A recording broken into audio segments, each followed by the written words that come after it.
Ye Wen atau Ip Man, tahun 1893 sampai tahun 1972. Sang guru besar, bela diri Kungfu Wing Chun, murid dari juara Kungfu Wing Chun, Riasan Kaoku Chen Huashun, dengan kekuatan satu orang. Mempromosikan tinju Wing Chun ke seluruh dunia, jadi dia direkomendasikan oleh para murid sebagai guru besar. Tapi dia paling terkenal di luar negeri karena dia menerima murid dekat yang lebih terkenal, Bruce Lee, di tahun-tahun terakhirnya.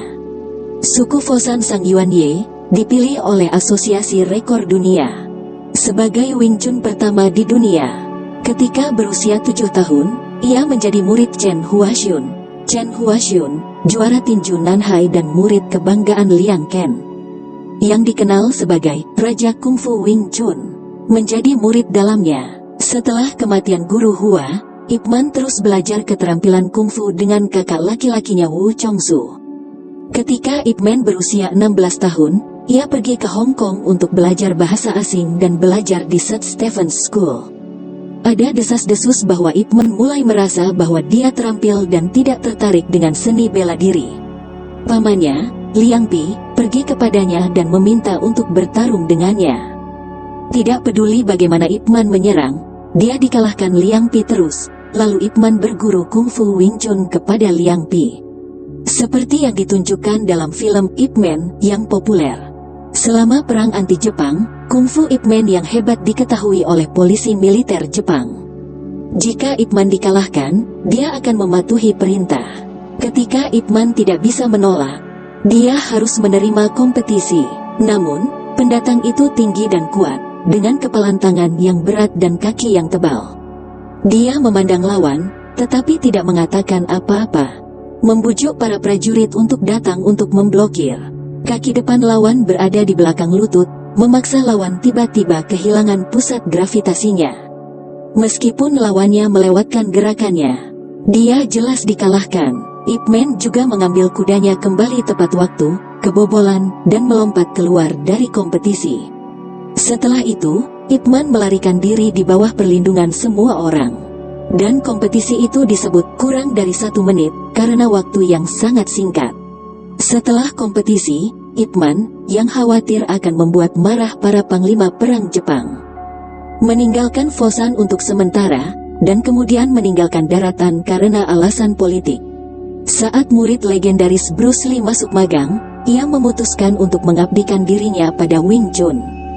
Karena kekalahan Bruce Lee dalam perkelahian jalanan dan pengaruh temannya Chang Chou-King. Karena Bruce Lee tiba-tiba merasa bahwa kemampuan Chang Chou-Sing jauh lebih hebat. Dia hanya ingin Chang hanya mengetahui bahwa dia telah belajar Wing Chun, sehingga Bruce Lee resmi bergabung dengan Ip Man dan mulai belajar Wing Chun secara sistematis. Ip Man yang tercerahkan juga tidak keberatan Bruce Lee terus berlatih di sekolah tinju lain. Juga tidak keberatan murid-muridnya bersaing dengan sekolah tinju lain. Sebaliknya, ia juga memberikan perhatian khusus pada latihan perkelahian yang sebenarnya. Karena ia tahu bahwa perguruan kungfunya tergantung pada dirinya untuk bertahan, kekuatan praktisi seni bela diri hanya dapat terus meningkatkan dan memperkuat diri mereka sendiri dalam berbicara, tangan, atau pertarungan yang sebenarnya. Yang semuanya memiliki dampak yang mendalam pada penciptaan Bruce Lee Jeet Kune Do.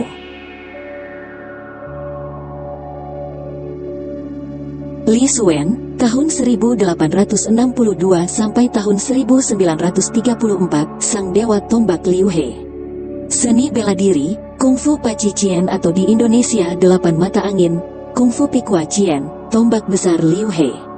Menurut catatan sejarah, dia tidak pernah kalah dalam pertarungan selama hidupnya, dan dia masih bisa memenangkan pertarungan di tahun ke-60-nya.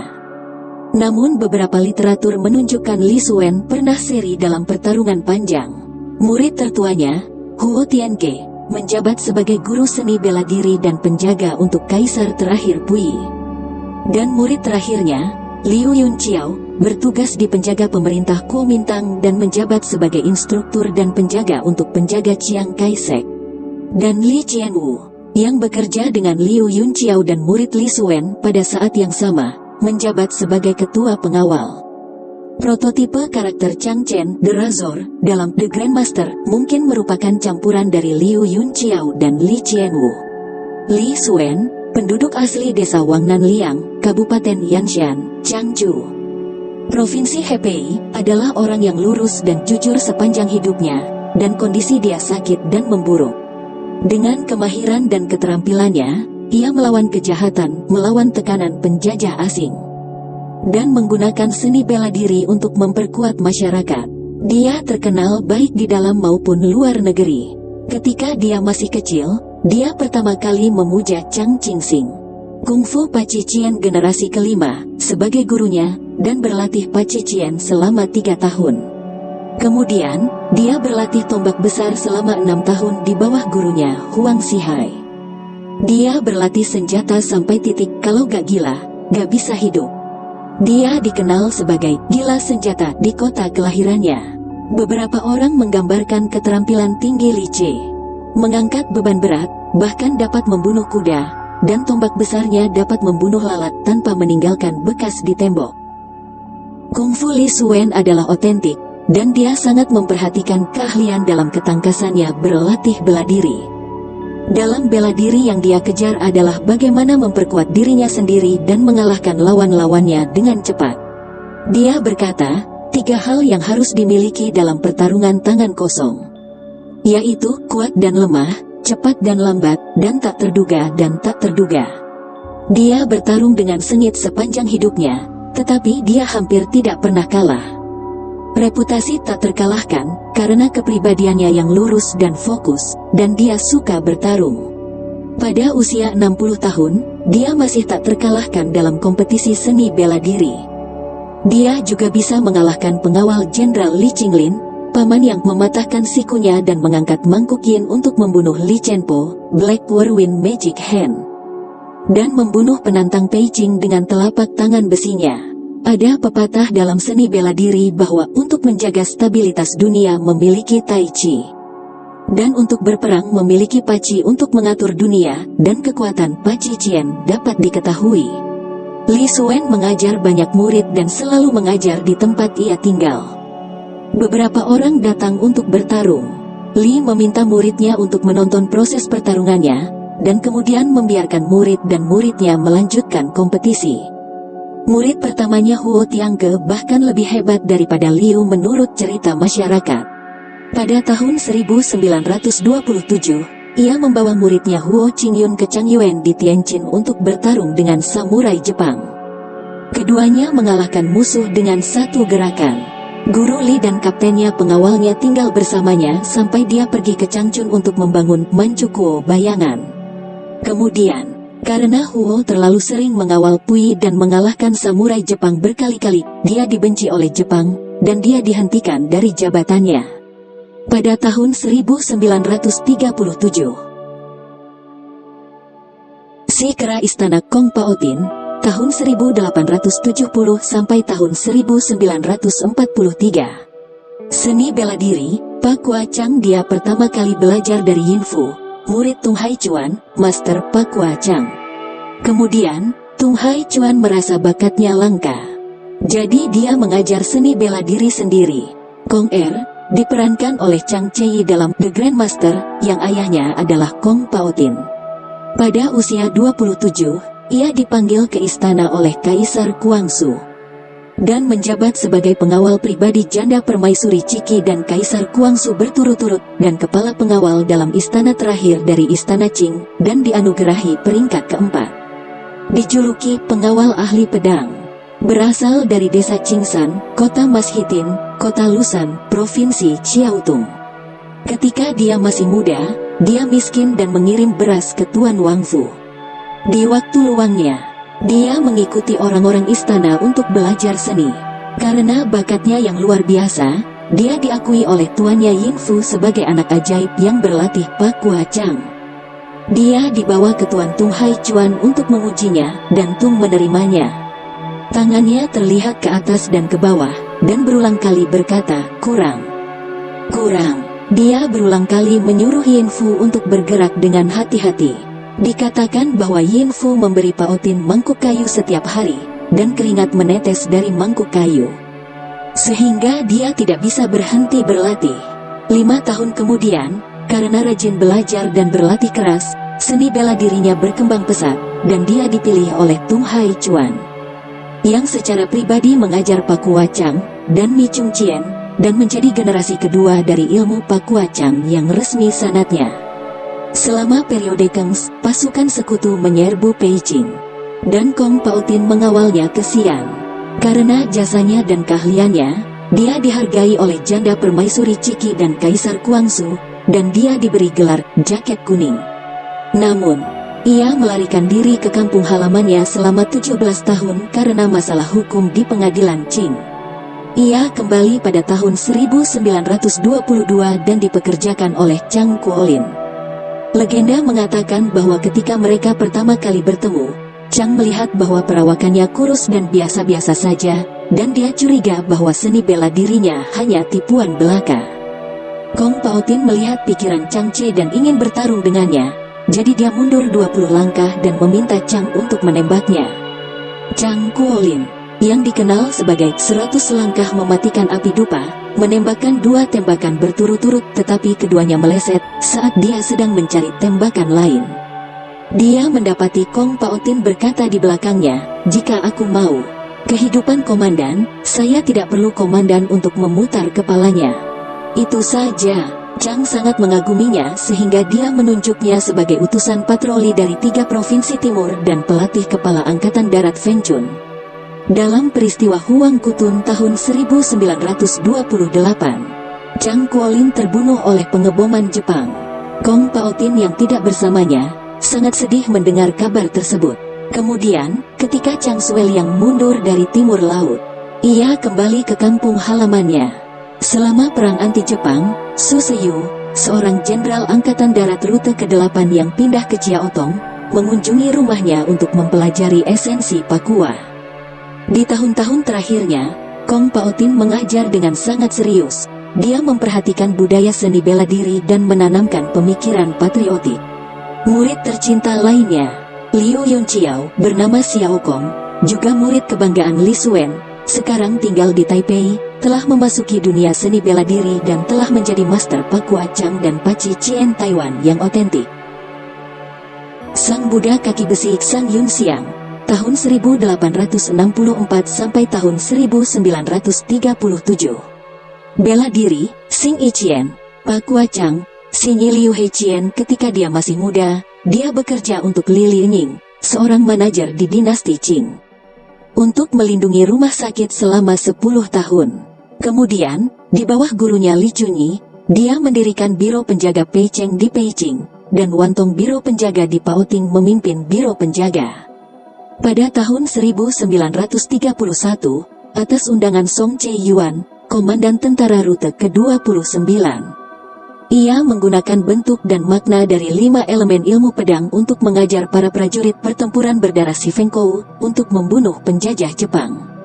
Ada pepatah dalam seni bela diri bahwa Tai Chi tidak keluar selama 10 tahun, Xinyi membunuh orang dalam 1 tahun, dan tinju Xinyi, yang menggabungkan kekakuan dan kelembutan di antara 4 perguruan kungfu besar di film The Grandmaster, adalah perguruannya. Dari desa Sangcia, Leling, Santong.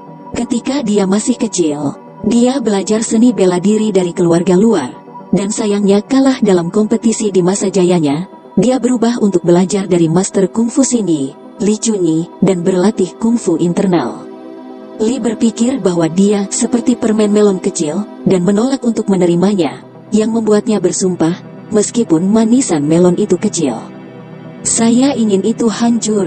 Dia kemudian bekerja keras dan berlatih keras, dan keterampilan kungfunya segera meningkat di antara sesama muridnya. Guru Li sangat senang dan mencurahkan semua uangnya untuk perkembangannya. Sang Yun Xiang menjadi semakin terobsesi untuk berlatih Falun Gong. Dia benar-benar mengabaikan mata pencahariannya sendiri, mengakibatkan kesulitan keuangan. Sangat sulit untuk membeli sepasang sepatu. Dia diberi julukan Buddha kaki besi oleh ahli bela diri dan rekan berlatih kungfunya. Pada tahun 1900, ketika pasukan sekutu merebut Beijing, Li Chunyi memimpin murid-muridnya untuk berlindung di Shanxi, dan Sang Yun Xiang pergi ke barat bersama gurunya. Li memimpin Sang Yun Xiang untuk mengunjungi guru dan pamannya, dan mengunjungi Sinyi Liu Heqian ke Luagatai 2 kali untuk berlatih. Akibatnya, Sang Yunxiang membuat kemajuan besar dalam keterampilan kungfunya, dan dia jarang ditandingi oleh lawannya. Di bawah bimbingan Kuo Yunshan, Sang Yunxiang belajar sehingga ahli dalam 3 hal ini: tombak besar, tinju peng setengah langkah, dan pukulan Qing dan Tian. Sang Yunxiang terpesona oleh seni bela diri, dan setelah itu, ia berlatih sendiri selama 10 tahun di rumahnya di Beijing. Dan akhirnya membentuk gayanya yang unik, dan akhirnya ia menciptakan Xing Yiqian gaya Sang yang unik dalam seni bela diri. Ada ungkapan dalam dunia bela diri bahwa Master Sinyi, Kuo Yunshan, telah mengalahkan seluruh dunia dalam setengah langkah. Pujian ini juga dapat digunakan seperti pada Sang Yunxiang, seorang pendatang baru. Tidak hanya pukulan peng yang kuat, tetapi keterampilan kakinya bahkan lebih hebat. Dia tidak pernah kalah di lebih dari 100 pertandingan, tetapi dia sangat rendah hati dan tidak pernah membanggakan dirinya sebagai pemenang. Dia juga murah hati dan santai terhadap murid-muridnya. Dalam kompilasi berita seni bela diri lama yang disusun oleh Su Haofeng, Direktur Arawers Willow White AP, dan Jejak Bajak Laut Jepang, Li Chungsuan, keturunan Sang Yunxiang, menghabiskan sepertiga ruang untuk mengenang perjalanannya dengan Master Sang di Beijing. Ada cerita menarik yang tercatat dalam buku tentang pengalaman belajar seni bela diri. Sang Yunxiang mengajari Li Chan, hantaman Hunyuan. Li Pantin tidak mengerti maksudnya. Yunxiang ini menanyakan hal yang sangat aneh. Apakah kamu pernah memeluk seorang wanita? Pernyataan memalukan ini membuat Li Chungsuan samar-samar mengerti, dan ketika dia santai, Sang Yunxiang berkata sambil tersenyum, "Itu benar." Si kepala harimau Sao Pao, nomor 1 di dunia, Sun Lutang, tahun 1860 sampai tahun 1933. Bela diri, Xin Yiqian, Tai Chi Chien, Pakua Chang, Shaolin Chien, Tong Pei Chien, dan kungfu lainnya. Dan menciptakan Tai Chi aliran Sun. Seorang master seni bela diri yang mengalahkan semua petarung lokal, barat, dan oriental dalam hidupnya. Putra keduanya Chunju menerima warisan ilmunya. Dan dia juga salah satu master top di Republik Tiongkok. Guru Sun memiliki banyak murid sepanjang hidupnya di seluruh dunia. Putri bungsunya, Ibu Sun Jianyun, adalah Presiden Asosiasi Penelitian Tai Chi Chien aliran Sun saat ini dan kepala generasi kedua Tai Chi Chien aliran Sun.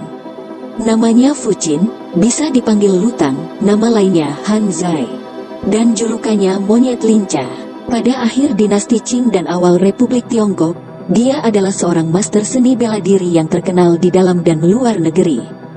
Dia dapat dianggap sebagai generasi awal. Ada banyak seniman bela diri tua yang berpikir bahwa dia adalah master sejati yang tidak dapat ditandingi oleh siapapun di Tiongkok selama 300 tahun. Tetapi teman atau musuhnya mengakui fakta bahwa dialah satu-satunya yang mendapatkan warisan sejati dari 3 aliran seni internal. Xin Yiqian dilatih oleh Kuo Yunshan pada tahun 1918. Sun Lutang menggabungkan 3 perguruan menjadi satu, mengintegrasikan 3 ilmu, dan mengganti yang lama dan membuat yang baru. Pada tahun-tahun awal Republik Tiongkok, Sun Lutang diundang oleh Su Xichang untuk melayani sebagai perwira militer Presiden Pemerintahan Peiyang, yaitu kapten para pengawal, yang bertanggung jawab atas keselamatan pribadi Su Xichang dan Tuan Chirui. Mengenai keterampilan dan kecepatan kaki Sun Lutang, ketika Panglima Perang Peiyang bercerita, kecepatan kaki Sun Lutang adalah luar biasa. Dia dan Tuan Chirui mengendarai mobil, mengemudi dengan kecepatan tinggi, dan kecepatannya sangat cepat. Tuan Chirui mengenakan topi Panama di kepalanya dan tertiup angin. Sun Lutang melompat keluar dari mobil dan mengejar topi dan kemudian mengejar mobil. Pengemudinya tidak menyadari bahwa seseorang melompat keluar mobil, dia sudah kembali ke mobil. Pada Maret tahun 1928, Museum Seni Bela Diri Pusat Nanjing didirikan. Guru Sun diangkat sebagai kepala Museum Gerbang Wutang. Pada bulan Juli, ia diangkat sebagai wakil kurator dan dekan Museum Seni Bela Diri Provinsi Jiangsu. Di tahun-tahun terakhirnya, Sun Lutang dikelilingi oleh kekuatan asing, kekuatan nasionalnya pendukungnya berkurang, dan negara dalam bahaya. Sun Taiyi sangat mengagumkan dalam menghadapi agresi asing. Ketika dia berusia hampir setengah abad, dia mengalahkan petarung Rusia yang terkenal Petrov, yang berusia 60 tahun, dan mengalahkan samurai hebat Kaisar Jepang Kazuo Itagaki. Dan memenangkan pertarungan bersama 5 master pertempuran Jepang dalam satu gerakan. Si pedang Wutang sejati, Li Qinglin, tahun 1885 sampai tahun 1932. Bela diri, ilmu pedang Wutang, Tai Chi Chuan gaya yang di tahun-tahun terakhirnya, ia menganjurkan nasionalisasi seni bela diri untuk seluruh rakyat.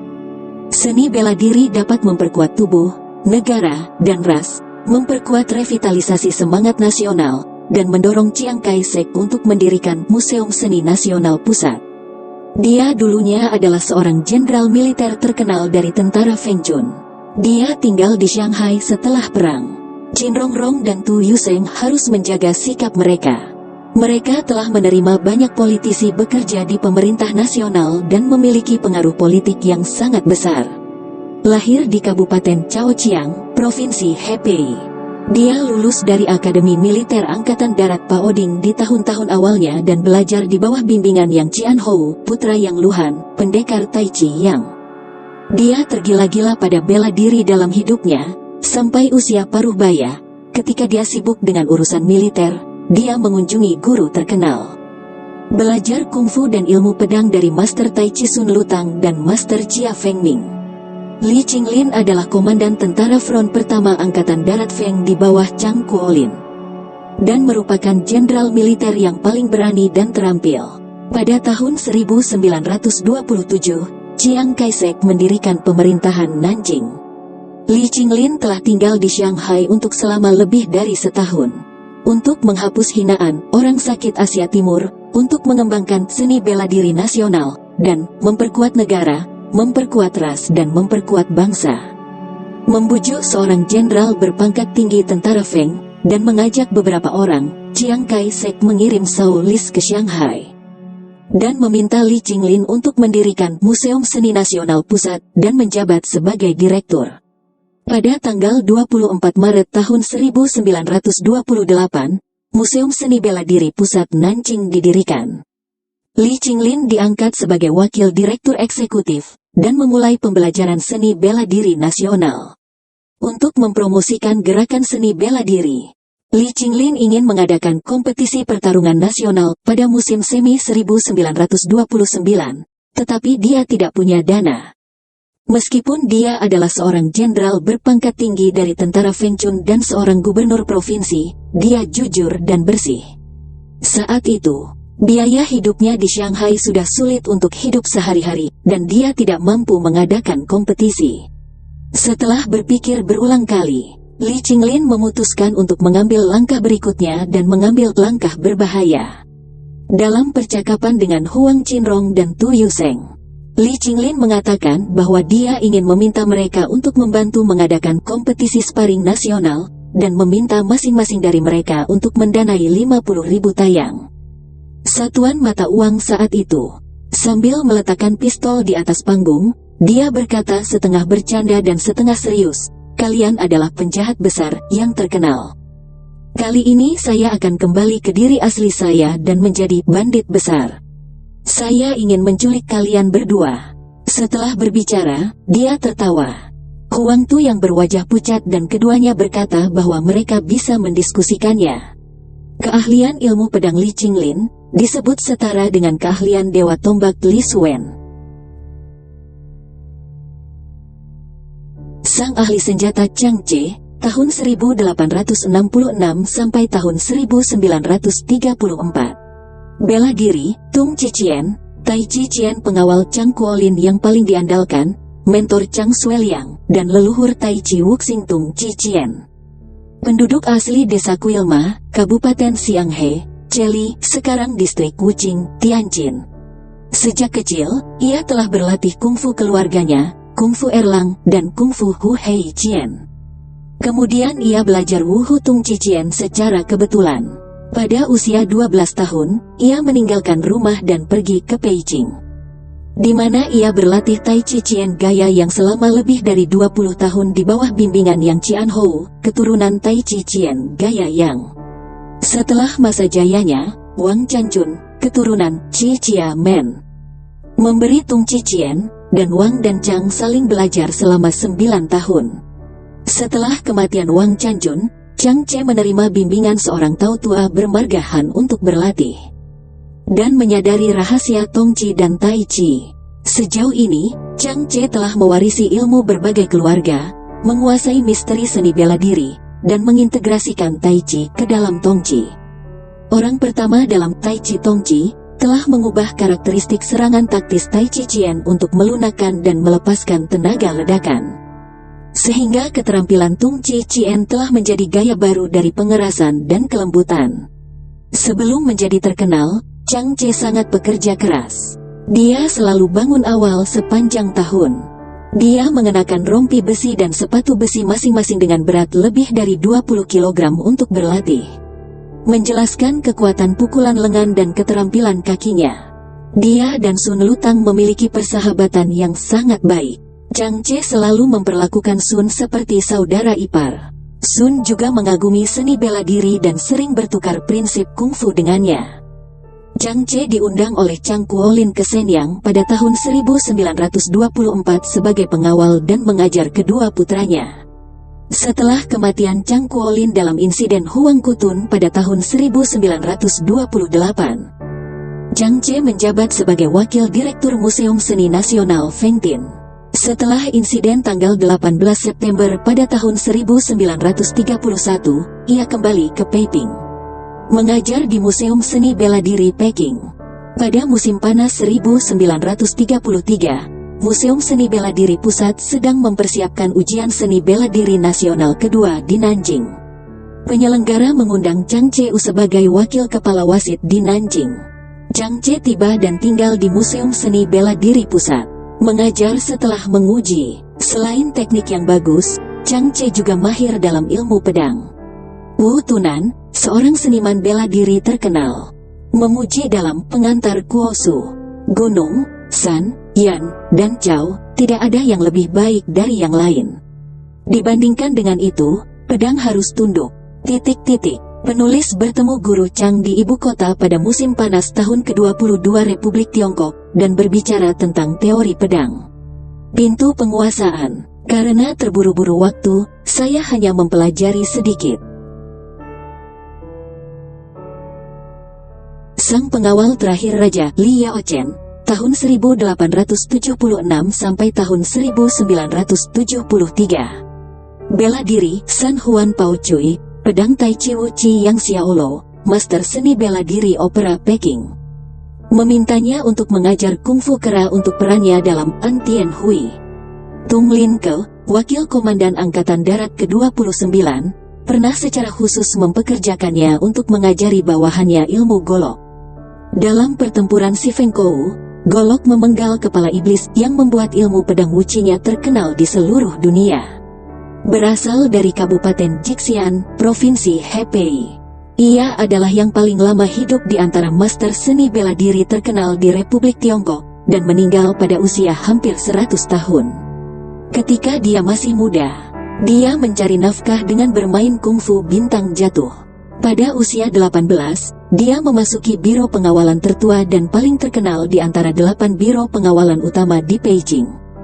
Setelah memasuki biro pengawal, dia menyukai kungfu San Huan Pao Cui dan mempelajari 18 senjata, serta kungfu di berjalan atas air, peringan tubuh, di atas kereta, dan di atas kuda. Li Yaochen menghitung 27 tahun sebelum dan sesudah menjadi anggota pengawalan. Pada tahun 1921, setelah organisasinya berusia 300 tahun dibubarkan, Li membuka perkumpulan teh bela diri di Paviliun Tian Xiao Shuichin dan terus mengajarkan seni bela diri. Kehidupan Li Yaochen penuh dengan legenda. Dia telah melewati berbagai masa seperti dinasti Qing, Peiyang, Jepang, Republik Tiongkok, dan Tiongkok Baru.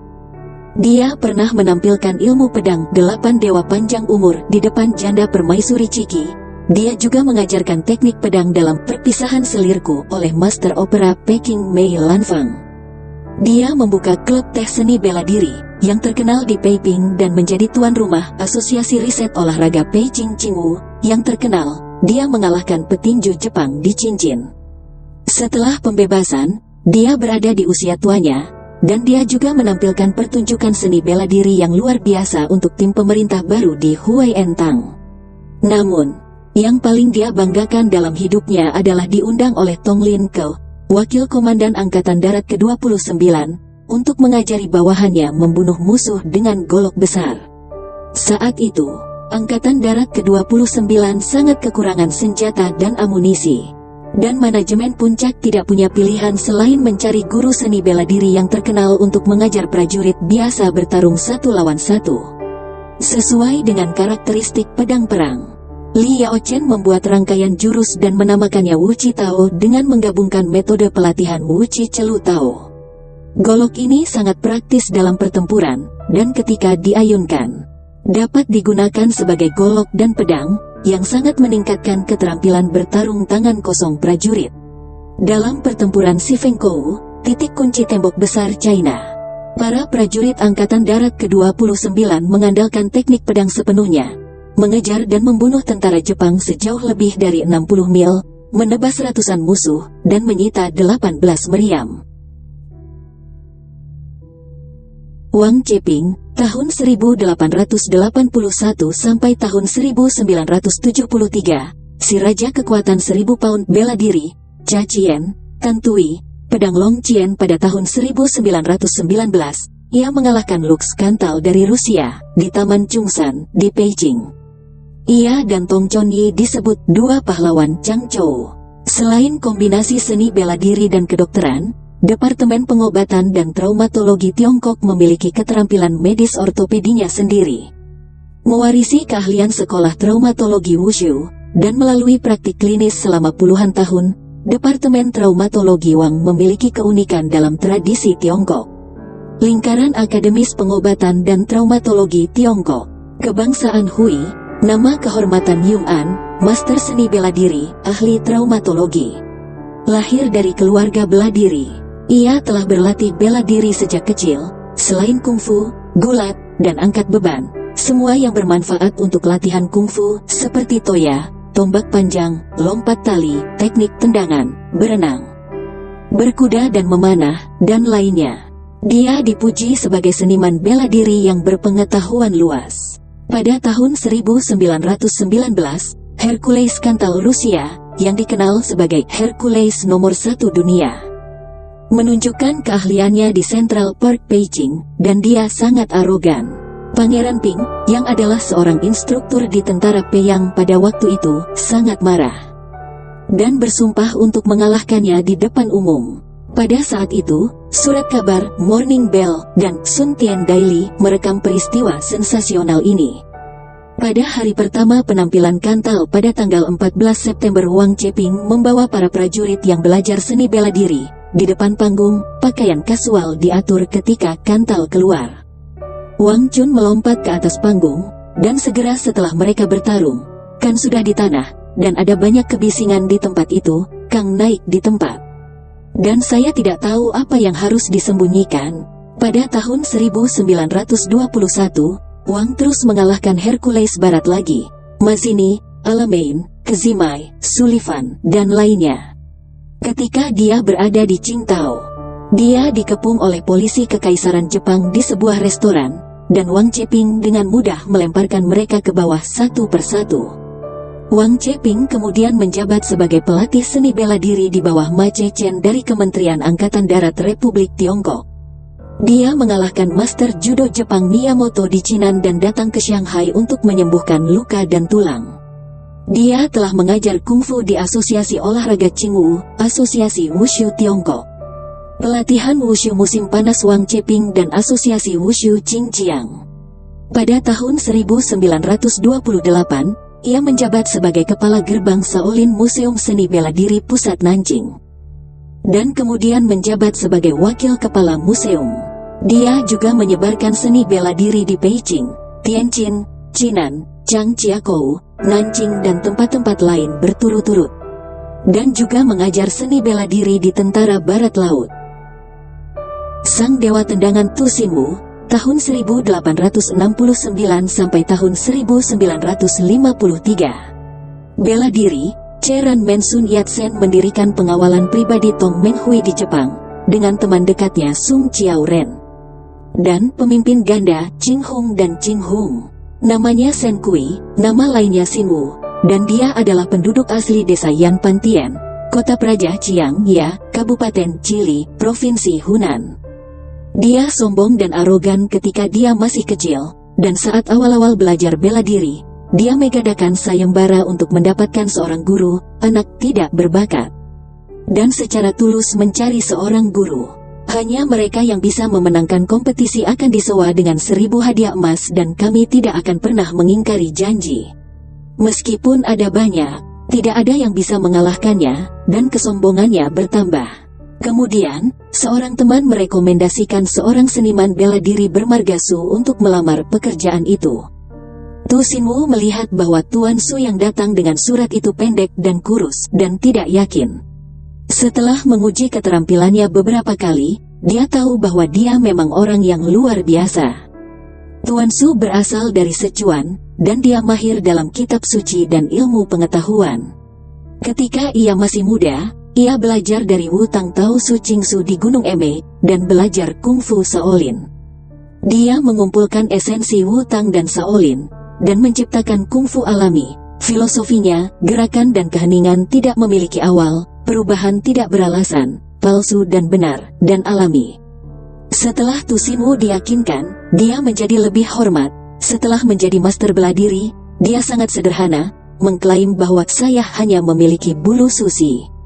Dan dari 10% hanya bisa menyumbang 2% atau 3% saja. Hal paling legendaris dalam kehidupan Tu Sin Wu adalah direkomendasikan oleh Sung Chiao-ren yang revolusioner. Ia pergi ke Jepang untuk bergabung dengan Tong Menghui dan menjabat sebagai pengawal Sun Yat-sen. Suatu ketika Sun Yat-sen, Huang Xing, Sung Chiao-ren, Liu Yace, dan lain-lain mengadakan pertemuan di Wakamiya Machi, distrik Ushidin, Tokyo. Kedutaan Qing di Jepang diam-diam mengirim pembunuh untuk membunuh mereka.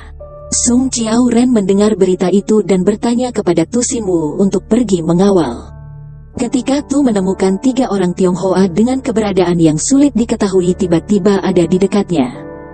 Dia dengan cepat menjatuhkan mereka ke tanah, dan segera mengambil senjata, pistol, mereka, sehingga pertemuan itu berakhir dengan lancar. Di lain waktu ketika para siswa pendukung kekaisaran mengepung Sun Yat-sen di sebuah rapat umum, Tu Sin Wu bergegas ke tengah-tengah para siswa pendukung kekaisaran, menunjukkan keahlian bela dirinya.